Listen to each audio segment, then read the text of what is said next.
இந்த மூல பிரச்சனை அப்படிங்கிறது வந்து பாத்தீங்கன்னா, ஒரு முறை வந்துருச்சு அப்படின்னா, அது கடைசி வரைக்கும் இருந்துகிட்டே இருக்கும்பா அப்படின்னு சொல்லக்கூடியது உண்மையா? அப்படி கிடையாது. அதாவது அந்த பைல்ஸ் பிரச்சனை என்ன பிரச்சனை அப்படின்னாச்சுன்னா, இப்போதைய உலகத்துல அந்த பைல்ஸ் அப்படிங்கிறது நவீன மருத்துவ அடிப்படையில அதை வந்து அறுவை சிகிச்சை மட்டும்தான் அதுக்கான தீர்வு அப்படின்னு. அதாவது வெளி மூலம், உள் மூலம். சித்த மருத்துவத்துல பாத்தீங்கன்னா நிறைய வகையான மூலங்கள் சொல்லப்பட்டிருக்குது.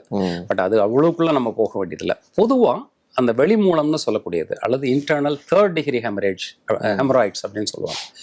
உள் மூலமே சில கொஞ்சம் 3வது நிலையில வெளியில தெரிகிற மாதிரியா இருக்கும். இதுக்கெல்லாம் வந்து அறுவை சிகிச்சை தான் தீர்வு அப்படிங்கிறது நவீன மருத்துவத்தில் சொல்லப்பட்டிருக்கு. இப்போ என்னன்னா, அறுவை சிகிச்சை அப்படிங்கிறது வந்து தற்காலிகமாக நீக்கக்கூடிய ஒரு வகை தான். இது அறுவை சிகிச்சை நிபுணர்களே சொல்லி தான் அனுப்புவாங்க பேஷண்ட்ஸ்க்கு. இனிமேல் நீங்கள் லைஃப் ஸ்டைலை மாற்றிக்கணும், இனிமேல் நீங்கள் ஹை ஃபைபர் டயட் எடுத்துக்கணும், நிறைய நார்ச்சத்துள்ள உணவுகள், நிறைய தண்ணீர் குடிக்கணும் அப்படிங்கிற மாதிரி ஒரு மோர் குடிக்கணுங்கிற அறிவுரை கொடுப்பாங்க. ஸோ அதனால இது தீர்வு திரும்ப திரும்ப வரும் அப்படிங்கிறதுக்கு காரணம் என்ன சொல்கிறேன்னா, ஒரு முறை அந்த இரத்த குழாயில் ஏற்படக்கூடிய மாறுபாடு அப்படிங்கிறது மீண்டும் மீண்டும் வருவதற்கான வாய்ப்புகள் உண்டு. இப்போ மீண்டும் மீண்டும் வர்றது அப்படிங்கிறதுக்கு காரணம் நீங்கள் கேட்டதுக்கு இதுதான் நம்ம சொல்ல முடியும்.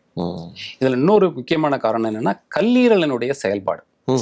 இப்போ இந்த கல்லீரல் செயல்பாடு சீராக இருந்தாதான் இந்த பைல்ஸ் வர்றது குறையும் அப்படிங்கிறது இன்னொரு ஒரு ஒரு மறைமுகமான ஒரு கருத்து. ஓகே.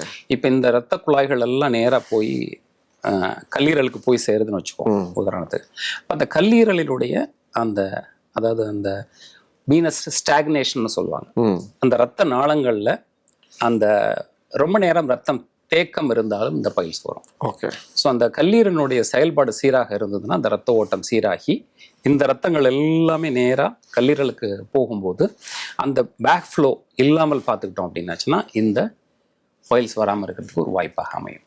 கல்லீரல் நலம் அப்படிங்கிறது பைல்ஸ் வரதை தடுக்கும்.